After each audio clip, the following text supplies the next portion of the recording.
Before I begin, I would just like to issue a brief content warning. This piece does have depictions of rape and sexual assault. On my first day at work, I found a vibrator! I was sorting through a skewer cabinet, a freebie bin named after the seabirds that harassed us demanding snacks.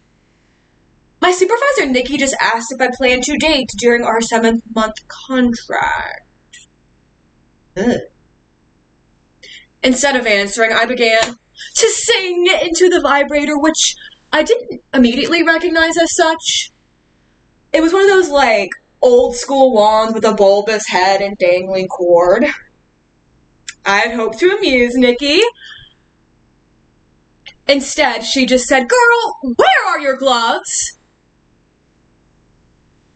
Mortified, I fished them out of my pocket before sifting through the trash more carefully.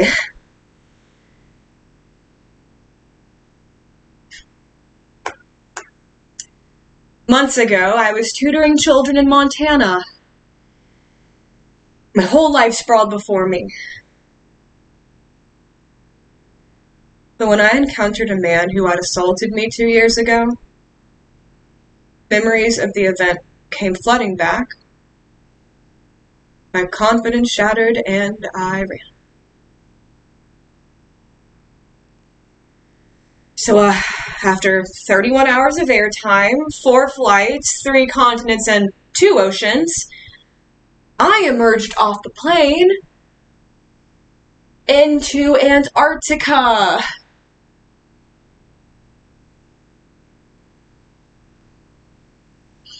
Shweta Kapoor, MD, PhD, describes the trauma that sexual abuse survivors face even years after the incident. After living with abuse for a prolonged period of time, one may feel that their trauma experience is woven into their emotional DNA. However, with the help of treatment, one can reach a place of belonging, self-love, self-confidence, and growth. When it comes to processing the trauma from abuse, there are a plethora of different coping mechanisms, counseling to meditation and all the way to traveling the world.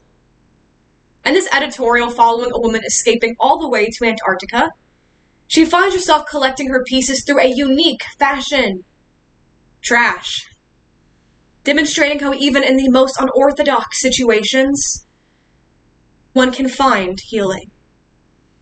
If penguins can win mates with pebbles, what's my problem? By Elizabeth Endicott. Antarctica had never been the dream, although I was the 3rd generation in my family to go. I managed to get a job offer to be a janitor at the National Science Foundation's McMurdo Station. Among my duties were sorting each building's trash center. The trash centers consisted of skua, plastic, mixed paper, and non-R, non-recyclables. Things that just don't belong. Kind of like that vibrator. Just plain old junk. Junk. Now, that was the bin for me. I too felt like plain old junk that didn't belong. At only 23, I had been raped twice in recent years. First by a stranger in Costa Rica who laced my drink, then a coworker after a party. And in both cases, I made the mistake of blaming myself and trying to move on. But I couldn't shake this feeling that I wasn't worthy of tenderness or respect.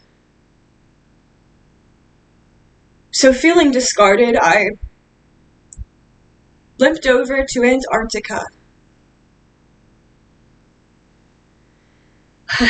But about 3 days into my stay, I had discovered that alongside the oddities, like a film canister filled with teeth, the trash can provide things of actual value. I found a cashmere sweater with the tag still attached, a George Foreman grill to make late-night quesadillas, and a pair of salvaged headphones to replace the ones I may or may not have dropped in a toilet. Each morning, I rushed towards the recycling center and scavenged through its contents. Later, the janitors would all meet in our supply closet opposite amid the bleach bottles, industrial scrubbers, and mops, bonding over the grotesque nature of our jobs. Now, unlike my coworkers, I had mostly shut myself off to this wonder and amazement surrounding us. Too burdened by this hurt I was trying to outrun. But you can only hide for so long when you work at an isolated research facility with a population no larger than the average American high school. So sooner or later, I found myself eating, sleeping, working, bathing, playing, and laughing with these weird and wonderful people. Now, in late October, a Halloween costume contest was announced in which the winners would receive a day-long field trip to the Penguin Rookery at Cape Royds. The janitors decided we were going to recreate iconic Lady Gaga outfits using forged materials. I landed on making a mini dress using an oversized white Quebec suit I found in a skua cabinet. So going to the craft center and using an ancient sewing machine, I transformed the legs into a skirt, took in the waist, and fashioned shoulder points. With my hair tucked back into a blonde wig, I embodied Gaga. Not only did we painstakingly recreate these outfits using garbage, we also choreographed the dance mob, performed it at the Halloween costume contest, and won the whole thing. On a balmy 15-degree day, the 9 of us set out for Cape Royds, and as we motored across the vast frozen sea, the putrid smell of fish and rat, the sky so vast and blue it hurt,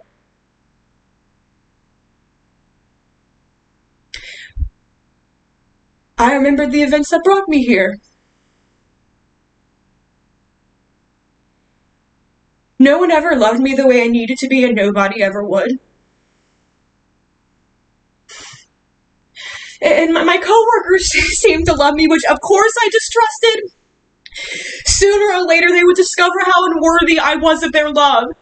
And I talked to my supervisor, Nikki, about this, and I was like, is there something wrong with me? Will I ever find love?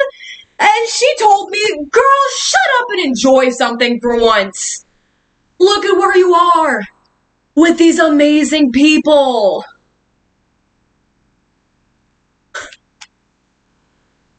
Her words felt like a slap. The kind that wakes you up. So feeling disoriented, I staggered away until I saw this glowing pink line at the horizon. I clocked it as west before remembering all directions here are from north. And as I watched as penguins offered each other pebbles in hopes of winning over a mate, something ruffled, feathery, in my ribcage.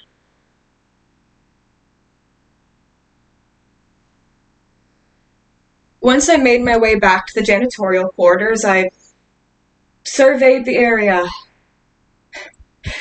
With its corded phone programmed to make music using button beeps, a weaving made entirely of black VHS tape, and everything covered in hundreds of fluttering paper cranes made from old mail. But as I took in each discarded object, I saw my own beautiful, imperfect life and realized I was worthy of the same loving resurrection. So letting go, I finally surrendered to the otherworldly joy of it all.